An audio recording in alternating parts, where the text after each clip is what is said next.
Conversations continue here in Davos. Joining me now is Jesper Brodin, the Global CEO of IKEA. Jesper, thank you very much. And this has become a tradition. We speak to you annually here in Davos. So it's great to have you back on CNBC-TV18. Let me start by asking you about the outlook for the year ahead. There's all kinds of uncertainties that the world is grappling with. But as a CEO, what's flashing on your dashboard?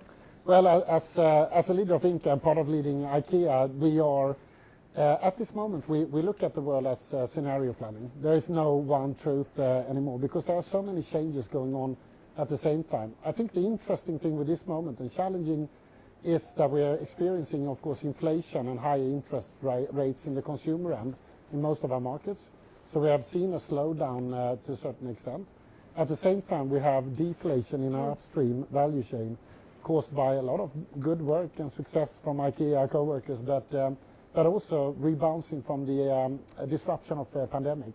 So these are the two major forces we see at play. So on the back end, if you're seeing deflation, is that giving you the ability to be able to cut prices? And what kind of price cuts are we likely to see? So we are happy to say that we are making massive investments, not campaigning, it's permanent price investments. I came from Germany last week and we have decided to go 20% of the range, 2,000 products, 20% cut on prices. Core IKEA prices. So this is, I think, a way for us to also respond to a time where people have the same needs in life at home as 3 years ago, 5 years ago. They just have less money. So this is a way for us to become accessible for people. Well, you're ensuring that your products become more affordable. Does that give you the visibility on sales picking up as well?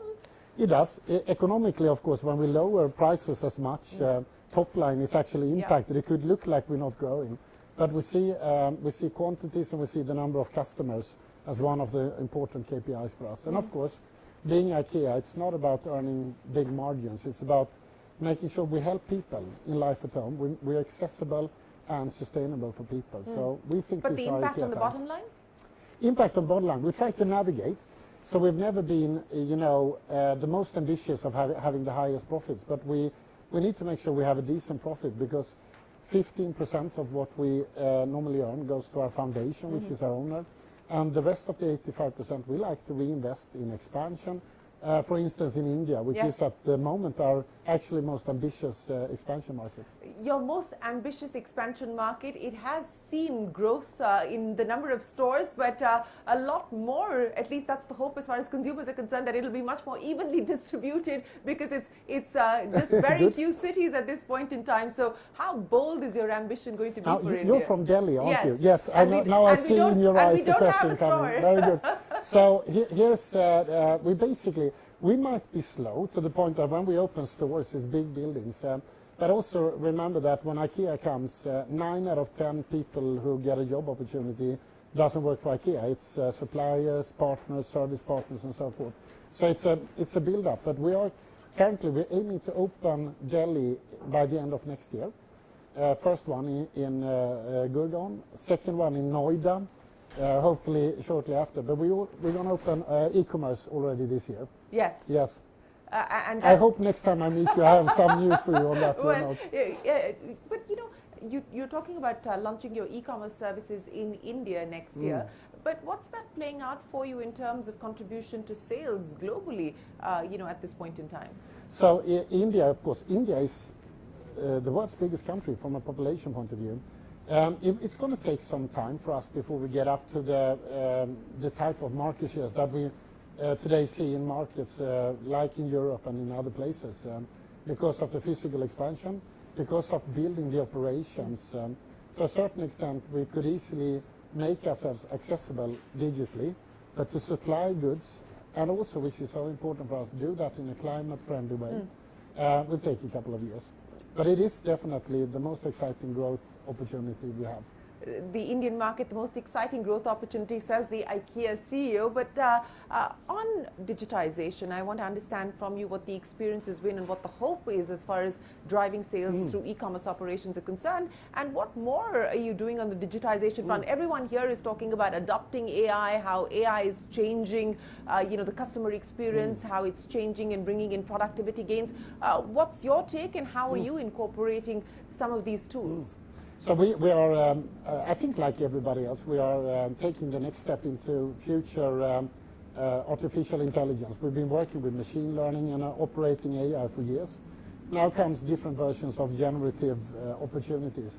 We will do that specifically within our components of digitalization, and we will probably also explore a wider set of opportunities. Maybe the most important for us in this field will be we will be able to capitalize on the big data we have from life at home, and thereby help consumers to actually do their home planning, plan their kitchens, plan their spaces, and plan things that fits their wallets.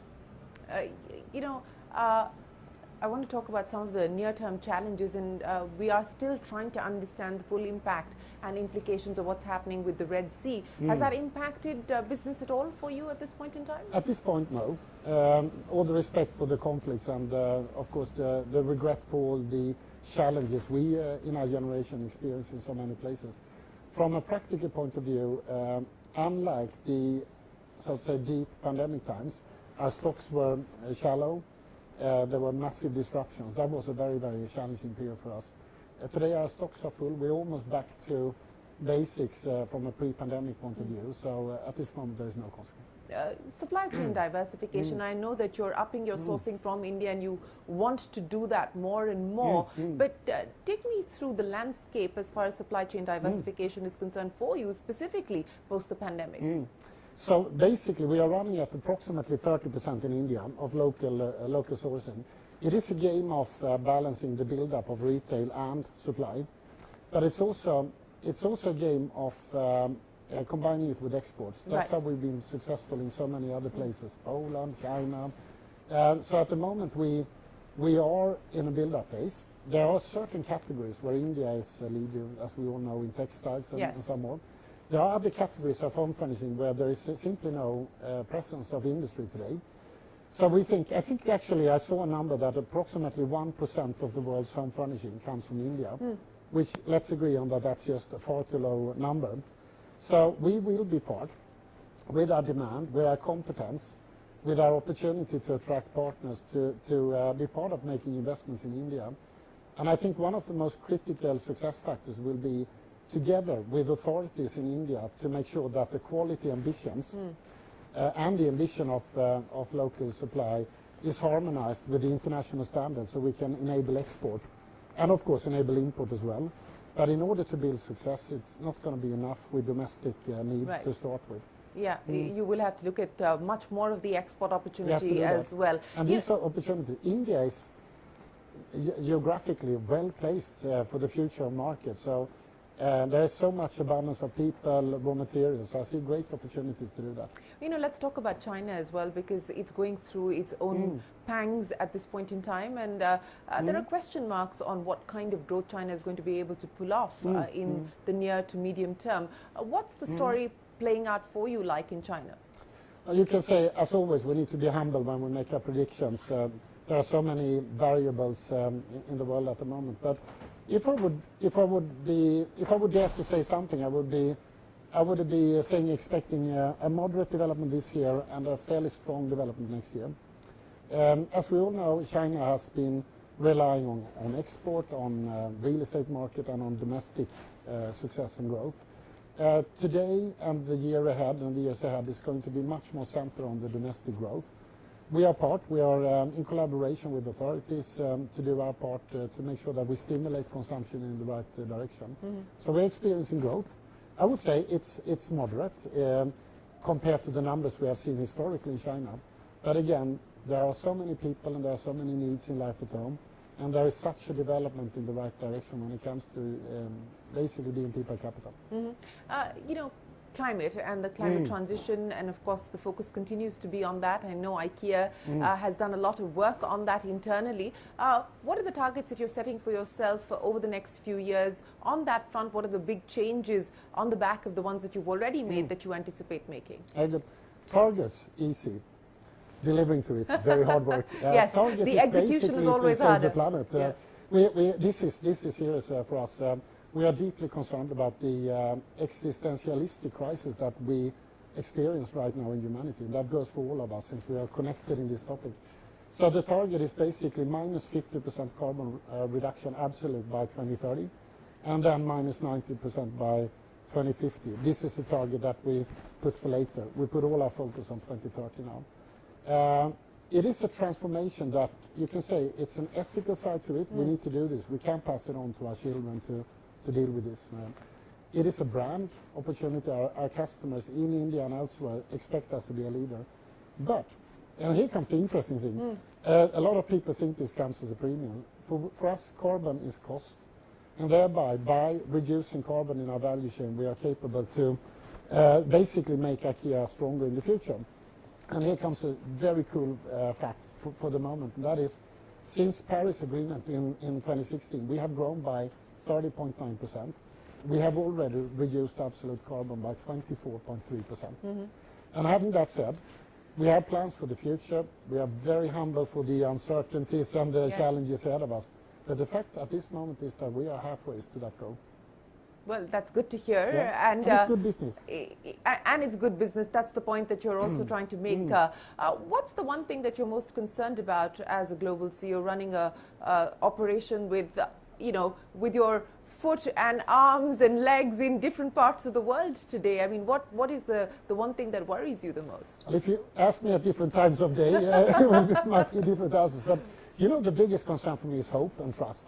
So there is too much uncertainty in the world, and in particular if you go to the younger generations, there are too many kids out there who wonder about the future, feel deeply concerned about the future, and feel disappointed by leaders like myself when it comes to taking responsibility for their future. So I think for us to take the right actions, to accept the dilemmas and the problems, it is not a philosophical question, because we need to navigate, just like India, we need to navigate growth, we need to navigate jobs, we need to navigate the financials, but we also need to make sure that we build a better world together.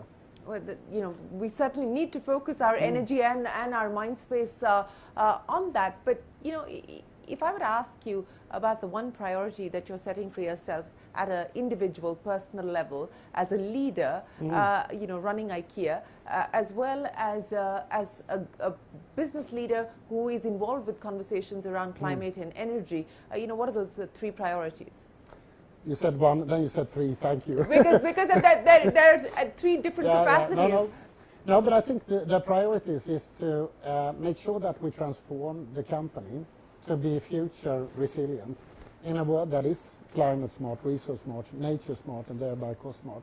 I think that is one of the most important parts. But at the same time, make sure that we are in the forefront, as we try to be, when it comes to respecting human rights, respecting people's integrity, working for believing in essentially that it is good business to be a good business. Well, Jesper, always a pleasure. Many thanks for joining us here on CNBC-TV18, and we look forward to seeing you in India, hopefully soon. Very soon. Thank you for that. Thank you for the opportunity. Well, we will continue our conversations here. That was Jesper Brodin, the global CEO of IKEA. Lots more coming up. Stay with us. Thank you. Thank you so much. And very clearly the management had